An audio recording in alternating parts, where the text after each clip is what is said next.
Hello there, and welcome back to the fall. Before we actually start, however, I want to... Well, let's get rid of that guy. I want to start explaining this. So a little while back...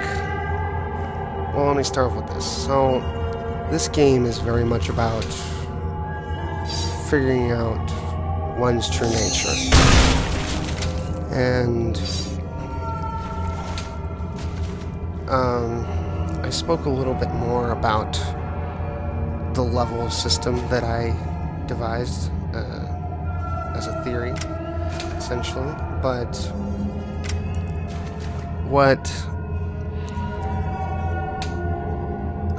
however, I think I'm going to wind up calling those tiers now because I don't think that the levels will be sufficient enough as a word. They're kind of not specific enough, so I'll be using the word levels. And in between these levels that go from 0 to 3, technically there's a 4th, however, you're never gonna, that's on an entirely different spectrum. So 0 to 3 on these tiers, and there are dividers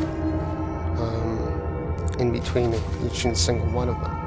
There's these middle epochs that happen, and essentially what you're seeing right now is Arid going through an epoch.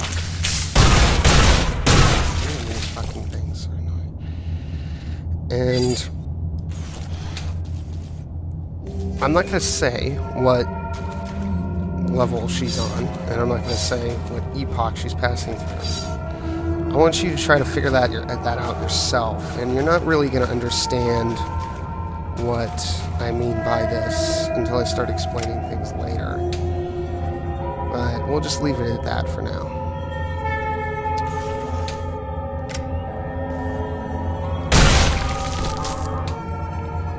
Okay. Get rid of these guys, because they're really annoying. Alright, so there will be actually more reading right over here. As well as this.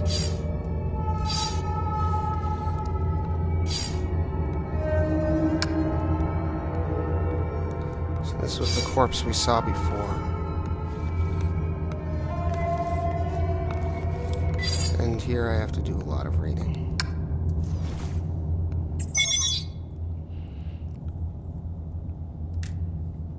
Pete and I are en route to the fabled facility. He pawned off the last of our cargo for this clue to its location, as if a corporation like Domesticon would abandon one of its facilities and then expunge all records of it. A mythic scavenger's paradise. He hears these stories and you can almost see the monetary signs flashing in his eyes. Oh, why do I indulge him? Well, I guess I know why. This place is a dump, but I have to admit, I'm totally excited. We're going to pull some serious value out of here. Like maybe more than our last dozen heists combined. I'm glad Pete took the risk on finding this place. He laughs, calls me Devin the Doubter. But we both know we're a great team. He managed to hack into one of the terminals and got our palm prints added to the employee register. I swear he can do anything. We haven't found enough to even compensate our cost yet. And man, if this place isn't creepy. Some of this stuff is trashed, like really messed up, and other stuff is in surprisingly good condition. I can't figure out what happened here, and Pete doesn't seem to care. His eyes are always on the prize. He says this place is all wrecked because the vault got so full of wealth that it exploded open and killed everybody. Ha! This empty trash hole is infested with giant slugs. I let my guard down for like a minute and one of the ugly bastards squashed out of who knows where and spewed acid on my back. The pain is excruciating and the stench is nauseating. Pete chased it away with his light and bandaged my burn. I guess my leather took the brunt of it. We did find one thing of value. We pried open a computer terminal and removed a fancy superconductive main board. That alone will be worth the trip. If this area wasn't so flooded, we could probably get a lot more stupid slugs. Is it cruel if I took pleasure from its squeal?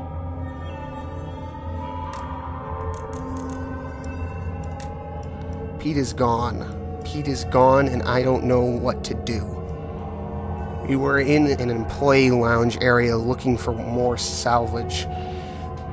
This droid came through the ceiling and it just grabbed him. I panicked and I tried to run, but I tripped over the coffee table and dropped the main board. Not that that matters now. Pete started screaming and I ran.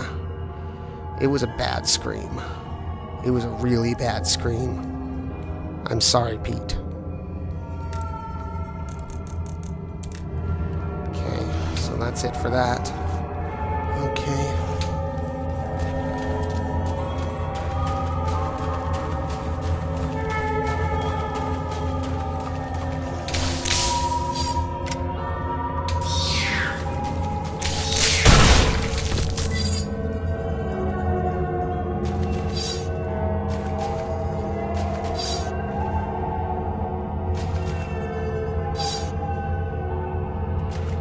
So if you see, we can actually not use this, but it does say that we can use it on the main board.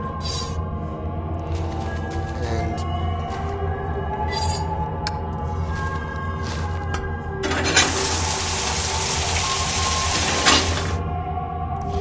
well, there's that.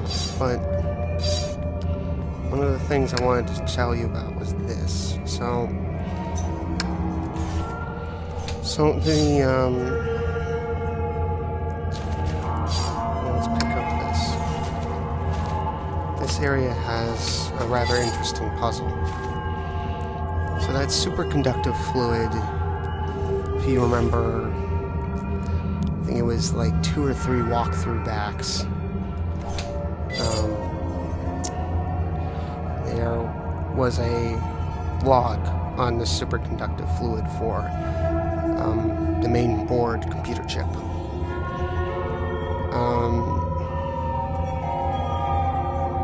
And essentially you would have to remember that for the next area. But let's first read this little thing right here. This is the 3rd time this month that I've found main reactive agents shelved right beside each other. I don't understand why I'm not getting through here. Do not store these chemicals together. They are perfectly inert by themselves, but when these agents mix, they are incredibly volatile.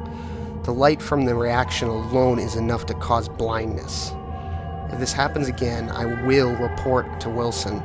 Keep the purple and yellow liquids away from one another. So we'll be using that later.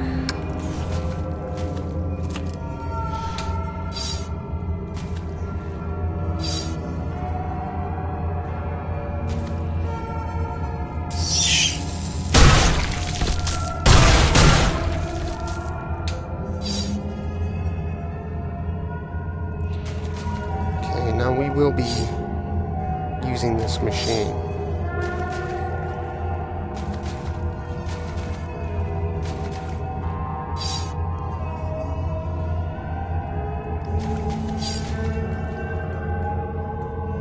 Okay, so again, this is why you need to read really, really well and read in between the lines really well, because this you would not know to do unless you had read all of the logs and you were paying really close attention to what they were saying, because that guy said he dropped the chip those stalkers dropped the chip, and essentially you have to remember that from the other one. And then you need to remember that the chip will glow when you put superconductive fluid on it. So essentially this area is all dark and you can't find it. But when you do this, you're able to find it.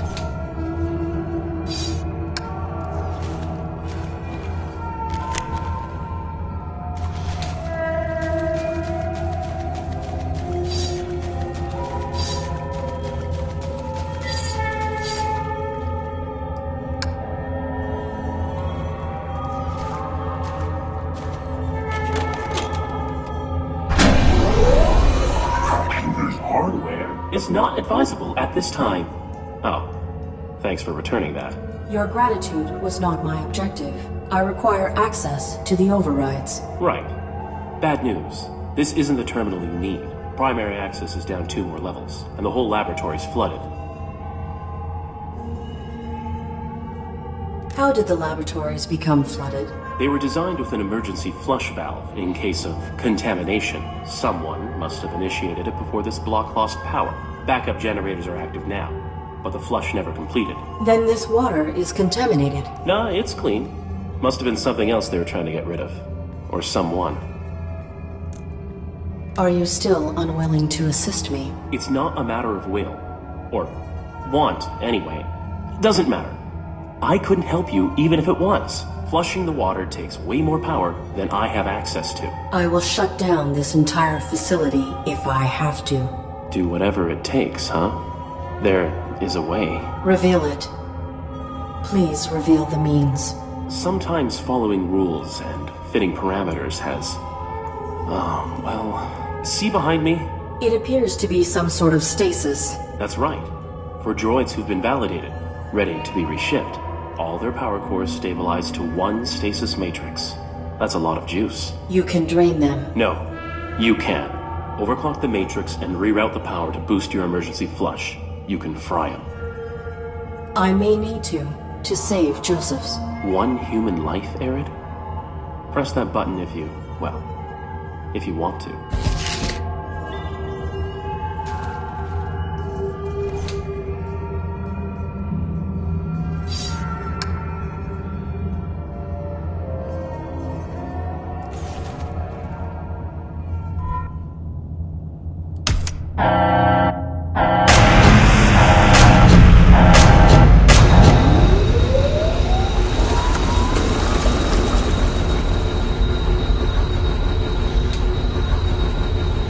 Now we've restored power, and we'll need this sort of for later.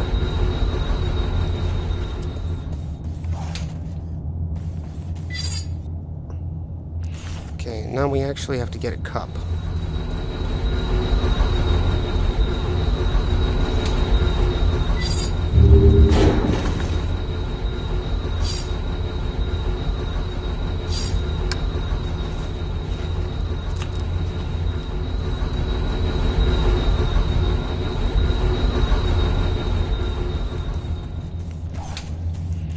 So you see there's these insects that are attracted to the light, or attracted to the stuff inside this machine. So we're going to need to get some of this.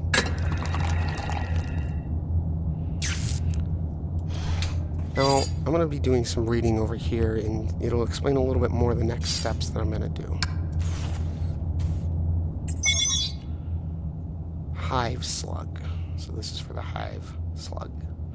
Perhaps the most fascinating indigenous species we have discovered is the hive slug. Capable of growing to tremendous mass, they will reproduce asexually when a suitable mate is not available. These enlarged hive slugs become colony queens, and they dwarf drones, which we more commonly see. A queen slug, through 2 biological stages, brooding and foraging. When she has sufficient nutritional reserves, a queen will produce a clutch of eggs. then enter a dormant state while they incubate. Once her eggs are gone, she will return to her foraging state, and this is perhaps the most compelling aspect of the species. The primary function of drones is foraging, and once they have consumed the adequate amount of food, they return to the queen and enter her body through the orifice of her base. Drones will deposit the partially digested material and then return to foraging. The cycle then continues until the queen is ready to spawn a new clutch. Okay, now these are some rather disgusting things.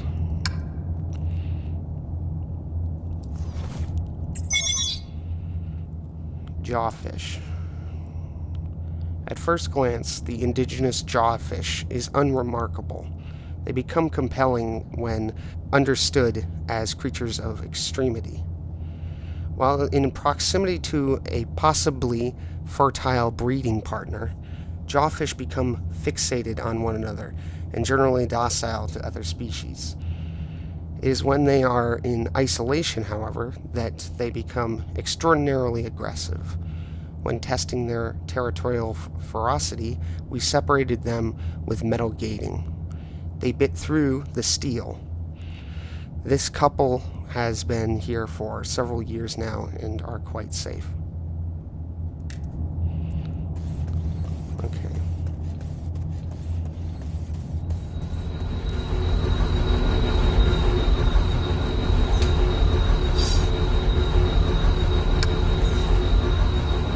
Oops. Sorry. The terminal has experienced a power surge and is currently inoperable.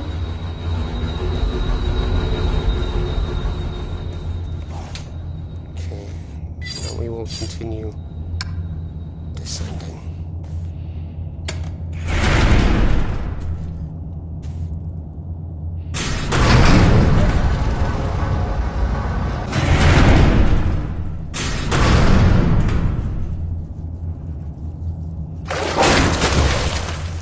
That fish bit through solid steel to catch those insects. My armor would not withstand it. I will have to avoid the water. Okay, so here are some of the insects here. And remember, they are attracted to this jar here.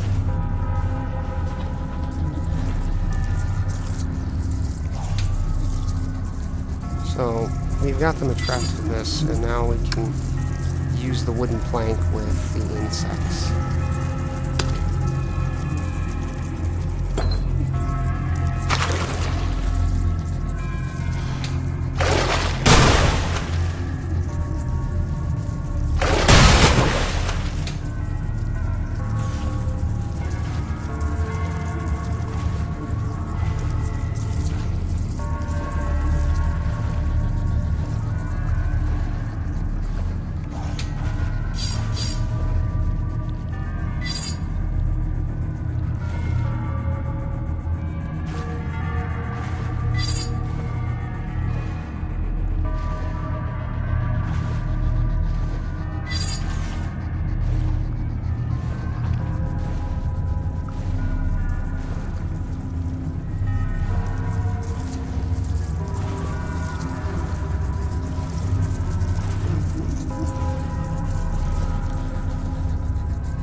Okay. So essentially you can't do anything over here except for this one thing right here. This terminal's cables are severed, likely by that fish. I cannot interface with it manually. I may be able to network through the terminal and access the power matrix remotely. Connection established.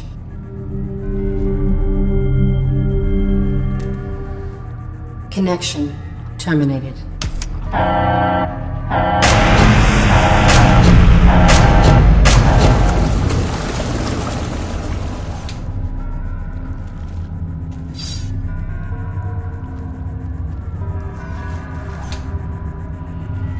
Okay. Let us continue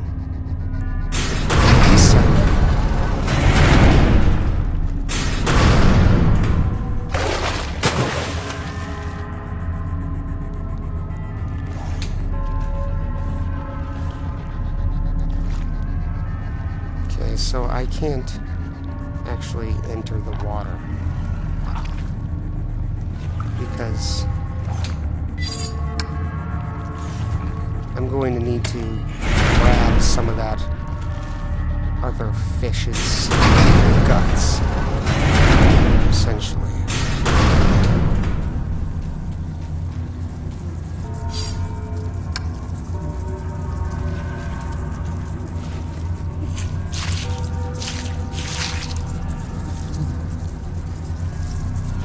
So if you had remembered when you'd read that thing about these fish over here, it was talking about how they essentially become very docile when in proximity with another fish. So what we need to do is cover ourselves with fish juice. So we're going to use the shower.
You went through with it.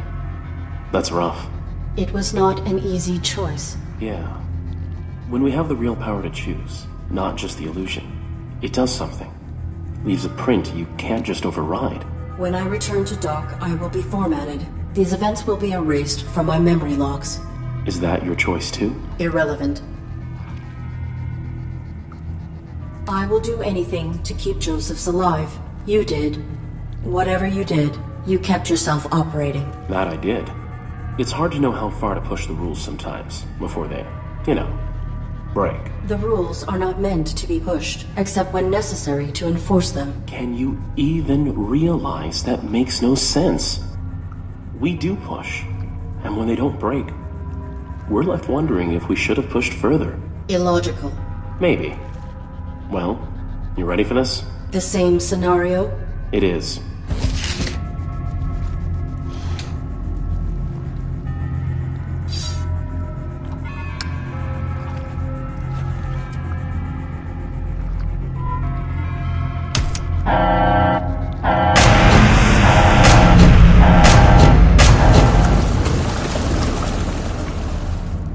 Okay, and I'll be ending this part right here, and I'll be seeing you in the next part. This has been MSF C.Home. Goodbye.